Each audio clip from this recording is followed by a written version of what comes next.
ভিক্ষার টাকায় কাঠের ব্রিজ নির্মাণ করলেন বগুড়া জেলার গাবতলী থানা বটিয়াভাঙ্গা গ্রামের লোকজন। বটিয়াভাঙ্গা গ্রামের সমস্ত জনগণ একত্রিত হয়ে বিভিন্ন জায়গা থেকে টাকা উঠিয়ে এই ব্রিজটি নির্মাণ করলেন। এমনকি বিভিন্ন শিক্ষা প্রতিষ্ঠান থেকেও টাকা উঠিয়ে নিয়ে আসছে এই কাঠের ব্রিজ নির্মাণ করার জন্য। গ্রামের এই সাধারণ নদী মানে সুখদহ নদীর এই পার ওপারের লোকজনের যাতায়াত ব্যবস্থা ছিল খুবই দুর্ভাগ্য। সম্প্রতি জানা গেছে এই পারের লোকজন ওই পারে যেতে পারে না, আবার ওই পারের লোকজন এই পারে আসতে পারে না। গ্রামের দুই একজনের নৌকা আছে, নদীতে পানি আসলে তারাই নৌকা দিয়ে চলাচল করতে পারে। তাই তো সুখদহ নদীর এই পার ওই পারের লোকজন গত 1 বছর হলে অনেক পরিশ্রম করে যাচ্ছে, আর গ্রামের বাসিন্দারা অনেক পরিশ্রম করার পর আজ কাঠের ব্রিজটি নির্মাণ করতে পেরেছে। সম্প্রতি এটাও জানা গেছে যে এই কাঠের ব্রিজটি নির্মাণ করতে প্রায় 4 থেকে 5 লক্ষ টাকা খরচ হয়েছে। আর এই কাঠের ব্রিজটি দেখার জন্য বিভিন্ন জায়গা থেকে লোকজন এসে ভিড় করছে। গ্রামের বাসিন্দারা এই কাঠের ব্রিজ উদ্ভাবন করার জন্য গত শুক্রবার উপজেলা চেয়ারম্যানকে আমন্ত্রণ করে, আর উপজেলা চেয়ারম্যান গ্রামের এই সহজ সরল মানুষদের আমন্ত্রণ গ্রহণ করেছে। তাই তো জুমার নামাজ শেষে গ্রামের সাধারণ জনগণ এখানে এসে ভিড় করছে। বগুড়া জেলার গাবতলী উপজেলার দুর্গাহাটা ইউনিয়নের বটিয়াভাঙ্গা গ্রামবাসী ব্রিজটি সম্পূর্ণ করার জন্য অর্থ দিয়ে সহযোগিতার অনুরোধ করেছে।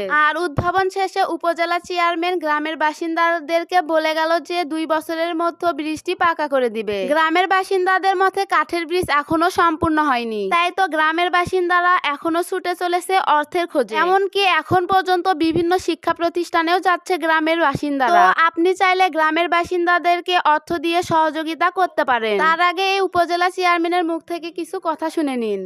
যে দেয়াল ফাউন্ডেশন সেই সংগঠনের পক্ষ থেকে আজকে যে কাঠের ব্রিজটি করা হলো, এটা সত্যি মানবিক।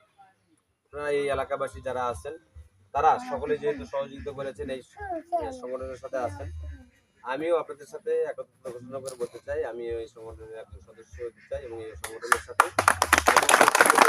হয়ে এই সমস্ত মানবিক কাজে আমি আপনাদের পাশে থাকি। আর এই সংগঠনের প্রতি আরেকটি আমার আহ্বান থাকবে, এই এলাকায় যেহেতু এই সংগঠনটি এই এলাকা বেশ, এই এলাকার যারা তরুণ সমাজ তাদেরকে আপনারা খেলাধুলার প্রতি একটু উৎসাহিত করবেন। পড়াশোনার পাশাপাশি যারা খেলাধুলাটা সঠিকভাবে করে তাহলে আমাদের সন্তানরা মাদক থেকে দূরে থাকবে এবং মাদকে জড়াবে না। মাদক আমরা যখনই মানে অলস সময় পাই, অলস সময় যখন আমাদের ছেলেমেয়েরা কাটায়, তখনই তারা আসলে মানে ভিন্ন দিকে ধাবিত হয়।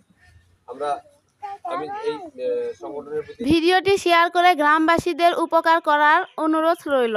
অবশ্যই ভিডিওটি বেশি বেশি শেয়ার করে দিবেন, তাহলে কিন্তু গ্রামবাসীর অনেক উপকার হবে। আর বগুড়া জেলার গাবতলী থানার দুর্গাহাটা ইউনিয়নের বটিয়াভাঙ্গা গ্রামবাসীর এই উদ্যোগটি কেমন লেগেছে অবশ্যই কমেন্টে জানাবেন। আর আপনি যদি এই ভালো কাজে শামিল হতে চান অবশ্যই অর্থ দিয়ে সহযোগিতা করবেন। তো আজকের ভিডিওটি ছিল এ পর্যন্তই। সবাই ভালো থাকবে, সবাই আমার জন্য দোয়া করবে। দেখা হবে নেক্সট কোনো ভিডিওতে। আল্লাহ হাফেজ।